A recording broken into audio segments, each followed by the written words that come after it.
So yun nga mga kayo, maaga ako nagising ngayon, sumama yung aso namin yan. Maaga ako nagising dahil maaga nag-chat yung Victory Liner na dumating na daw yung aking order ng mirror. Ayan, so sumakay na ako sa aking kapatid. Ayan, para maipuntang Carmen. Ayan, so malapit lang kami sa bayan. So, ito pala yung isipin mo guys, malapit lang talaga kami sa bayan.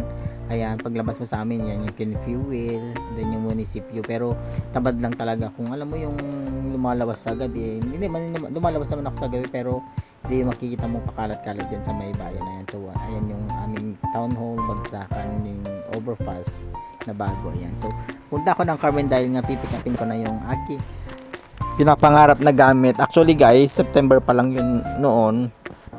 Lumabas sa FYP ko sa sa Facebook na yung gumagawa ng mirror, yung na-order pala yun guys. So sabi ko birthday gift ko sa sarili ko yun para naman may remembrance ako every year, dahil nga yun ang pinakamahal na makeup tools na nabili ko sa buong buhay ko. Yun na yun talagang hindi ko na sasabing last na mag-order ako, pero siguro hinto muna ako sa pag-order dahil medyo napapagastos na ako sa mga makeup tools. Ayan, so kikita nyo nandito na kami sa tulay. Ayan, so papunta pa lang kami doon. Medyo ano kasi hindi siya yung parang maugay yung ating video. So habang pumunta ako dyan, so nakasakay naman kami sa tricycle ng aking kapatid.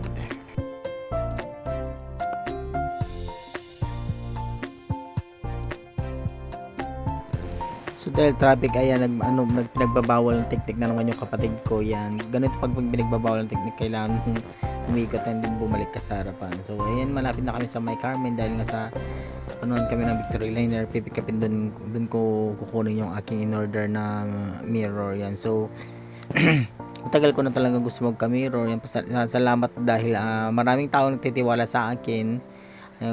Yung pagod ko ng December, January, so andito na lahat guys. Andito na yung ipon ko. Yung iba kasi binili ko pa ng bagong upuan dahil nga yung isang upuan ko is medyo old na, so kailangan natin ng pang malakas ang gamit na. So nakabili na rin ako ng mga foundation, so ito na lang yung siguro yung huling bibilin ko. So thank God dahil may mga taong talagang patuloy na sumusuporta sa atin kahit may mga bagay na hindi ka nais-nais na nangyayari na hindi ko naman sinasadyang i-post. Kung napanood nyo yun guys, sorry, but hindi ko po talaga kinalat yun dahil sa Telegram po yung inano. Yan, so by the way, ayan, nandito na tayo sa mama.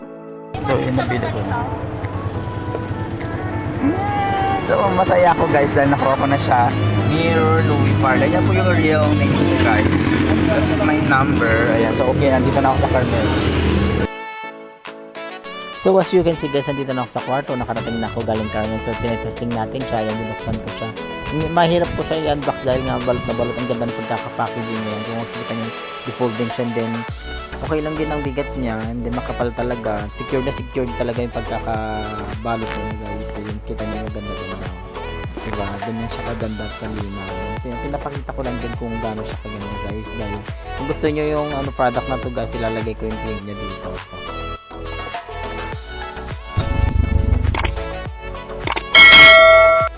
Ganyan yung itsura niya guys, side by side yung mirror, then may front mirror siya. Ayan, diba? And then nakikita niyo yung name niya. Yan talagang name na pinalagay ko dahil ito nga yung kilalang name ko.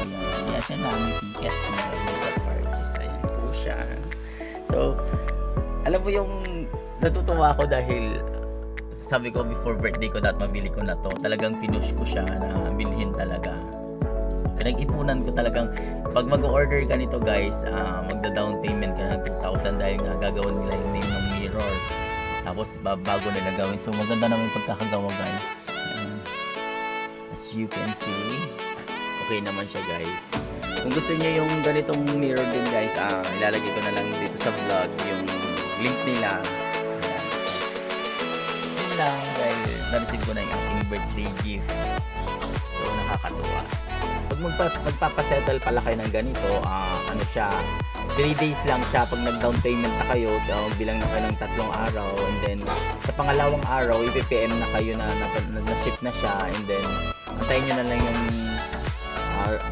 marireceive nyo galing sa Victory Liner kasi galing Batangas nga itong product na to. Yan. So papagawa kayo, online booking po siya, Actually, plano ko to nung September. Nakita ko dumaan to sa FYP. Mahilig kasi ako mag-comment sa mga makeup tools. Alam mo, medyo may pagka-inggitera ko. Yung pag-inggitera naman talagang kaya ko namang i-push. Gagawin ko naman ang lahat para mabili ko isang bagay. Ganun ako ka-obsessed sa makeup tools ngayon. So, yun na lang talagang pinapangarap ko yung mga kompleto ko, yung mga makeup tools ko, yung mabago yung setup ko. So, kung gusto niyo magpa-booking ng ganito, ilalagay ko na lang din yung link para i-follow nyo sila and then i-chat nyo na lang. Yun lang. Thank you for watching, guys.